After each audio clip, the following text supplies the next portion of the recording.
Okay, hello everybody. My name is Xiao-Liang Wu. I'm from Nanfung Hospital, Guangdong, China. I'm a spinal surgeon.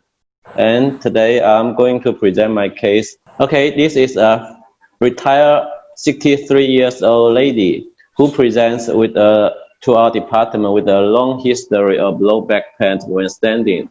And over the last several months, she has progressed pain and fatigue when walking any significant distance. On physical examination, we do not find any focal motor weakness or any bowel bladder symptoms. She had osteoporosis with a T-score of -3.2. Okay, next slide. And these are the patient's parents. Okay, next slide. And on the left, you can see the whole spine X-ray, and on the right, you can see the lumbar region X-ray with flexion and extension field on the lower right part. Okay, next slide. And when we look at the coronal alignment and the sagittal balance, it looks okay. The patient had a plus 2.3 centimeters from the C7 plan line to the CSVL, and she has a lumbar lordosis of 32 degrees. C7 to SVA distance is plus 1.7 centimeters. Okay, next slide. And when we look at the pelvic parameter, we can see the pelvic incidence is 46 degrees, pelvic tilt 30 degrees, sacral slope 16 degrees with a PI to LL mismatch of 14 degrees. Okay, next slide. And here we have the CT scan and MRI scan. We can see a lot of degenerative change. From the MRI scan, we can see the L34, L45, and L5S1. The spinal canal is okay, just a little bit of stenosis. Okay, next slide.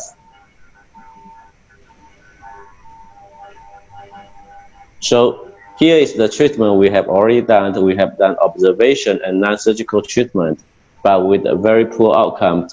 And we plan to have surgeries on this lady.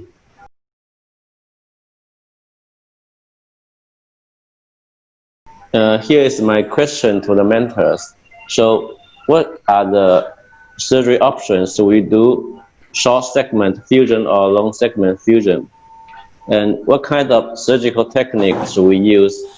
Do we need osteotomy? Do we need sacropelvic fixation? And the patient has osteoporosis, so do we need cement augmentation?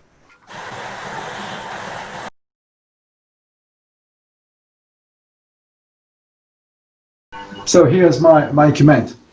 So in this very specific case, the problem is not the indication, knowing that there's a long-term pain and this patient has been treated with medical treatment for a long time, and then we've got a deformity, and this deformity is a coronal and sagittal misalignment, and it looks like she's falling laterally, and we have missed the dynamic X-ray, the bending films. I would have loved them, having a bending film, left and right bending film.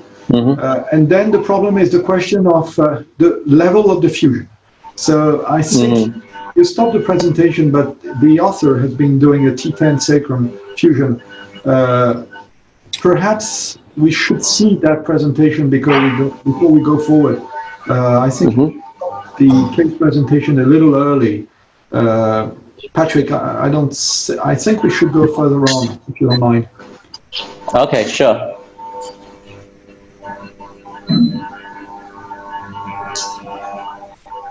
Because the real question is the treatment options, and that's really what is needed to be discussed. So we should see what the author, the presenter, did. Okay. Please change to my slides. Thank you. Good.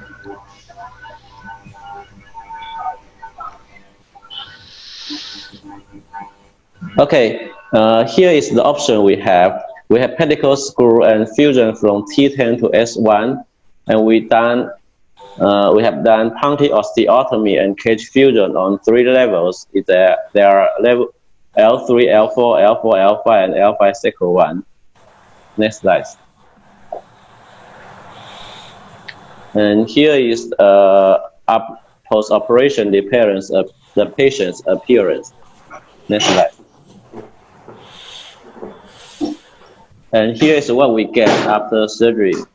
The patient has a lumbar curve angle of 8 degrees, and SVA is 4 centimeters. The lumbar lordosis is 33 degrees, and the patient, the pain in the low back pain has relieved significantly with a VAS score of 2. And next slide. And here is what we have 2 months after surgery. Next slide. And these are X-rays 6 months after surgery. And the last slide. And next slide, thank you. And if we compare the 1 week and 6 week X-ray, we can see a tendency of losing both sagittal and cranial balance. And I was wondering, should we be concerned about that, and what should we do next? Thank you. So let's go back to the slides I was showing, and here they are. So in fact, in this very specific case, the authors has made a proposition, and they did the T10 sacrum fixation. In my opinion, it's a good choice. The levels are correctly chosen, and the correction post-op is not too bad on a coronal plan. The problem is the sagittal correction, and for years we have been concerned and looking forward for coronal correction, and in fact today we know that in such cases the major point is the sagittal correction. And the authors have been showing the discrepancy between the PI and the lumbar lordosis. I think the discrepancy is more than 14 degrees because there is also a kyphosis at the level of the thoracolumbar junction. So just looking at the lumbar level, yes, the lumbar lordosis is 33 degrees, but the thoracolumbar kyphosis, which is over, increases the discrepancy. So in fact, as soon as we are looking forward for the treatment of such a case, the major issue is to recover a lordosis that will be at least better than the pre-op one. And what happened is that in post-op, they have the same lordosis, even though they did a TLIF on 3 levels. So how can we deal with those lordosis? One of my major points when I'm doing this surgery is to try, before the surgery, to position the patients in the most lordotic position possible. So the table, this is the Allen table, and the Allen table, for example, gives me this option, and by pulling the legs back upward here, I increase the lordosis. By putting up the head, I mean by turning the handle, which is here, I can increase the lordosis as much as I can. So this is the first step to recover lordosis, in my opinion. The second step is the multi-level Ponte osteotomy. So they did an osteotomy, Ponte osteotomy on L3, 4, 4, 5, and 5, 1, but it should have been done also at thoracolumbar level. So it would have been at least done on the upper levels also. So this is really by working on the lordosis that you are trying to increase this lordosis in such cases. Why could we do a PSO on a first-time base? In such cases, I'm not really aware. I don't really like it because then you've got quite an instability that you create during the surgery, and the levels of non-union is quite important. You could be also doing some ALIF, and we've got an English surgeon who is doing a lot of ALIF in such cases, this could be an option. But still, the fact that the thoracolumbar level is in kyphosis will not help really in such cases. The last thing I would like to discuss is the fact to go down to the sacrum. They only had a fixation of one disc in S1, and I have the feeling, and I did this sometimes, this is not enough. This is not enough. We should go at least to S2 or S3, which is possible. I will show it on another case afterwards. Or we should go to the ilium. But stopping on S1 in such a case is a real issue, because then the numbers of pseudoarthrosis in such cases is real. So to summarize my comments, my feeling is that such cases, you need to recover the lordosis, you need to recover the sagittal alignment, because if you don't do so, then the patient will not be doing well in a medium and long-term basis. And if you do this type of fixation, the best way to achieve the lordosis is pre-op or per-operative positioning, but also multi-level ponte osteotomies. Going to the sacrum means going downward, or at least going to the ilium, but this is also necessary.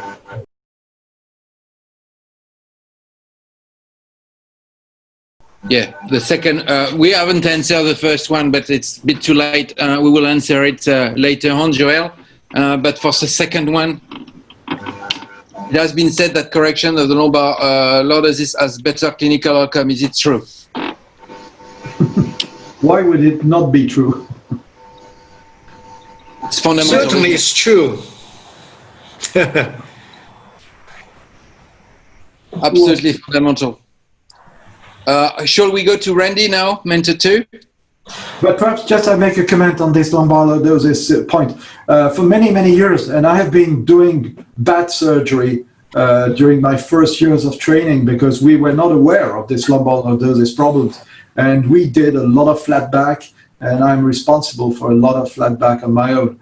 And so we know that the recovery of the lumbar lordosis and the recovery of the sagittal alignment of the spine is mandatory. So we should not redo the mistakes that we did at the beginning. So it was great to do some flat back, because we had a lot of cases for osteotomy, for PSO. So that's great, we did a lot. But please avoid those flat back. So this was mistakes, and we should not do them again. We have another 2 questions, Christian, for you. Are you all mentors thinking that post-operative alignment is enough? So you have, I think, answer to that question. We'll see what Randy and Professor Q will say. The second question is, does an additional pelvic screw help to stable the patient's alignments? Well, I will answer especially with osteoporosis. So no, the sacral fixation doesn't increase the lordosis. It only increases the quality of the fixation. And in an osteoporotic spine, it is interesting. So on this point, the fixation on the pelvis doesn't change the reduction. It only changes the quality of the fixation. Okay, that's cool. To go back to the first question, lordosis needs to be recovered more than it was in this case. I have another question mentioning, does the S1 screws has to be bicortical? Yes. Another question, S1 screws, does they have to be bicortical? In my hands, yes. Always. Bicortical. That's a definite answer. Good.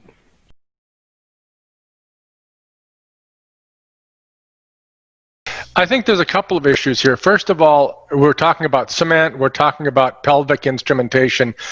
In an elderly patient, an osteoporotic patient, and someone whose nutrition hasn't been checked, and I suspect that this patient is only 63, already got a pretty bad T-score, I suspect the nutrition isn't good either. So the way to avoid failure, I mean, you can cement, you can go all screws in the pelvis, but the most important thing is to balance the patient. That means that the hardware and the patient are all loaded minimally. There's minimal rotational stress on the hardware. If you leave a patient out of balance, the stress on the hardware starts to go up exponentially and you get failure. So before I start to go extra screws or cement, I get balance. And I think the crux of this case, the most important part of this case, was a gross underestimation of the deformity in the first place. If you look, that was not a 1.7 centimeter SVA. The patient had a lumbar deformity and had compensated for it with a somewhat flexible thoracic curve. By creating that compensatory thoracic curve, they lost some of their thoracic kyphosis and therefore sort of artifactually corrected their SVA by straightening their thoracic curve. So when they straightened the lumbar curve and the patient no longer had to compensate with the thoracic curve, that kyphosis came back because that's coupling in the spine, and suddenly the SVA went to 4+ without anything else. So I think what the problem was is grossly underestimating the amount of correction they needed in the first place. So in this patient, they had to balance them. If anything, they had to overcorrect them. So they're in la cone economy, right? They already were compensating because their pelvic tilt was like 30. So they're working really hard to stand up. They're osteoporotic and they underestimated the correction. Now, obviously, Prof. Mazel is better than I am at the Ponte osteotomies because I just can't get as good correction with them. I tend probably to do a little bit more in the way of PSOs. And I think the reason we get away with that is because we embolize before we do the PSOs, so we have minimal blood loss with them. I didn't have all the calculations, but when I photoshopped these images and corrected it, I would have gone for 25 to 30 degrees of correction on the first surgery. And so that the patient can always compensate for somewhat overcorrection, they can't compensate for undercorrection. And that's what I think you've seen. I think that the progressive return of the flat back is because they were grossly undercorrected at the first surgery. And I think that's what leads to it. The falling out of balance coronally on the final planes, I think, is just because of the pelvic obliquity, the pelvic tilt that the patient tends to have.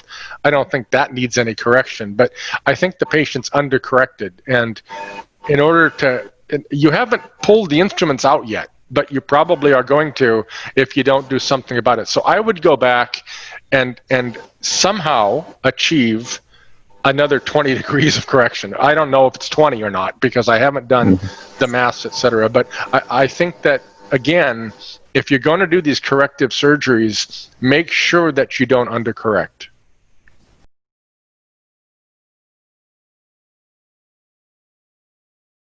So this is a very typical case of degenerative scoliosis and quite common curve pattern.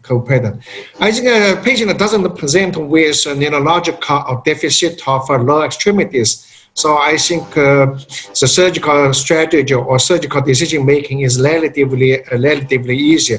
Of course, the patient is absolutely indicated for surgery because of his long-standing back pain and the non-response to conservative treatment. So first thing, it's clear, the patient should be operated on. And the second thing is a surgical strategy. I think it's relatively easy for this case. So that means where to stop and where to start and where to stop. The patient has junctional kyphosis, as pointed out by Xiao. So I agree. To start the instrumentation from T10 or T11, maybe T11. The apex of the kyphosis is L1, I think. It's L1, L2 disc. So 2 levels above apex for me, it's enough. It's long enough, and her thoracic spine looks good. It's not kyphotic. So I will start the instrumentation at T11. He did T10. I think it's okay. The question is where to stop. And Dr. Hu, he stopped at L5, S1 with 2 simple S1 screws. For the patient, for aged patient, I don't do S1 simple S1 fixation. I prefer pelvic fixation. Could you go further your X-ray films after surgery? after surgery. Go ahead. Okay. So the problem in this patient is hypolordosis of lumbar spine after surgery. The patient has PL is 44, PI is 44 degrees. So for me, at least for in a degenerative scoliosis, I will restore lumbar lordosis equal to PI, maybe not a PI plus 10 degrees. For aged patient, maybe it's overcorrected. So I will give the patient more lordosis.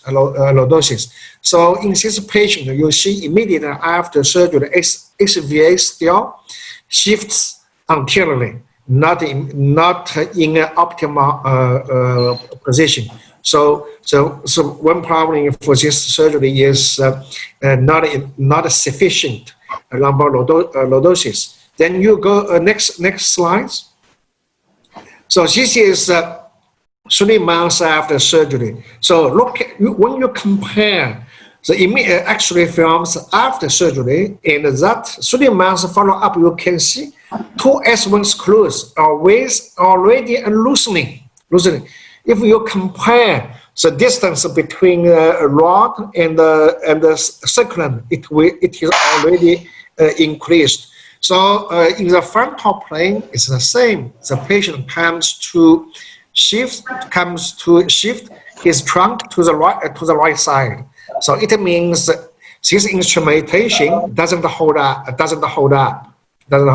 So Xiao-Liang said iliac pelvis fixation doesn't improve lordosis restoration, but it holds. It holds. I agree with this conclusion. So I think the patient will have distal failure maybe in 1 or 2 years, maybe less. And for aged patient, this patient is 63 years old. I think. So when I have an aged patient, when I stop instrumentation at L5 or S1, I ask myself a question: does my instrumentation last or hold up for next 10 years? If I don't think this instrumentation will hold up for next 10 years, I will extend the instrumentation to the pelvis. In 10 years or in 15 years, you can see the patient arrive to 75, even more, even aged. So I'm not sure the patient will have another possibility to have a revision surgery when he has distal failure. So again, this patient has osteoporosis. So for me, this is a good indication, a good candidate for instrumentation extended to pelvis. So we carefully compare X-ray films of 3 months follow-up, and with that, immediately after surgery, you can see the compensation starts. The compensation occurred. Concerning the osteotomy technique, I insist to restore the lumbar lordosis without the instrumentation in big tension. So I do Ponti osteotomy only for the patient. Only when the patient has very, very flexible spine. If it is not relatively flexible, if you need a high compression force to restore the lumbar lordosis, or need to sometimes some surgeon do in situ bending to restore lumbar lordosis, I prefer PSO, not Ponti osteotomy means in surgery immediately after surgery, maybe with Ponti osteotomy. I'm sorry, we have some noise. With pondylosteotomy, maybe you apply a big compression, a bigger minimum nerve to restore the lordosis, but you put the instrumentation in big tension. This is a risk factor for instrumentation failure, particularly on the top and on the bottom. So I'm wondering if this instrumentation will hold up.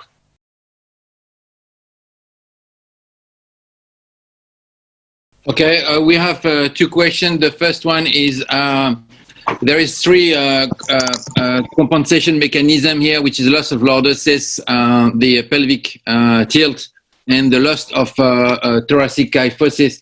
Was it predictor for a poor outcome if you didn't achieve to restore some sort of an aggressive sagittal balance with a better lordosis? But it's a better life quality. The patient walk always with a knee or hip in a infraction. Yeah, I would refer to Schwab's work on the Oswestry Disability Index correlated with the correction parameters.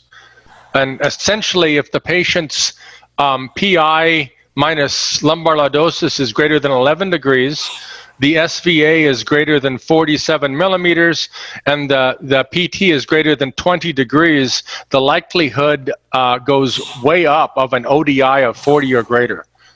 So, I mean, I think it very strongly correlates with and conversely, achieving good correction correlates with a good outcome. So I think that can be very strongly answered that if you get good correction, the patient will do much better. Yeah, sure. I completely agree with this, Randy. To make it simple for our participants, I usually think that the lumbar lordosis should be near to equal to the PI. Yeah. Just you need to focus on something which is simple, and so you know PI, you know lumbar lordosis, and you try to match them as much as possible. Sometimes it's 5 or -5 or minutes or max more than 5. But if you go for this aim, this will be a good way to achieve better results. It's sometimes difficult to be completely perfect, like Schwab or Rusuli say, but try to be simple. Make it simple. PI equal LL, lumbar lordosis, and that's already a nice basis. But in this very specific case, yes, the lumbar lordosis was missing, and we get what was. We're not surprised by the evolution. In fact, there's no surprise. Yes, I appreciate your conclusion. In aged population, lumbar lordosis should be equal or close to PI, not the PI plus 10, not the PI plus 10. So that means we use more and more age-adjusted PIL relation. I don't like a very beautiful, very sexy sagittal alignment for aged patient. It lasts only 6 months or 10 or 1 or 2 years. Then PJK or distal failure comes. So for aged population, I prefer a suboptimal sagittal alignment. Yeah. Has anyone here ever overcorrected someone? Well, at the beginning, I think 10 years ago, we tried to restore the lumbar lordosis as much as I can in surgery. But I found that overcorrection is a risk factor for PJK for distal failure. I agree. Yeah. We need to conclude that case. For Dr. Wu, is it? We have an agreement to say that there is probably that case has failed because he has a missed evaluation of the initial sagittal balance. That's we're on agree on that. Yes. I learned a lot from the, and we see actually from the post-operative X-ray, the patient actually losing some of the sagittal balance. So I totally agree with all the mental that. Yeah. Dr. Hu, you didn't do L5S1 TIF, right? Did you do L5S1 TLIF? Dr. Hu, can you hear me? Yes, yes. You Yes, did Dr. or Chiu. you didn't? We did. We have fusion and cage fusion on alpha S1. No, L5S1 TLIF. TLIF, Interbody yes. fusion. Interbody fusion. That's good. Okay. Okay. Well, it's probably time to go to the next case. Thanks, Dr. Wu. This case was fantastic. And thanks to the mentors to bring some sort of consensus on managing those difficult cases. Hope he helped you. Okay, it's helped me a lot. Thank you very much. Thank you so much.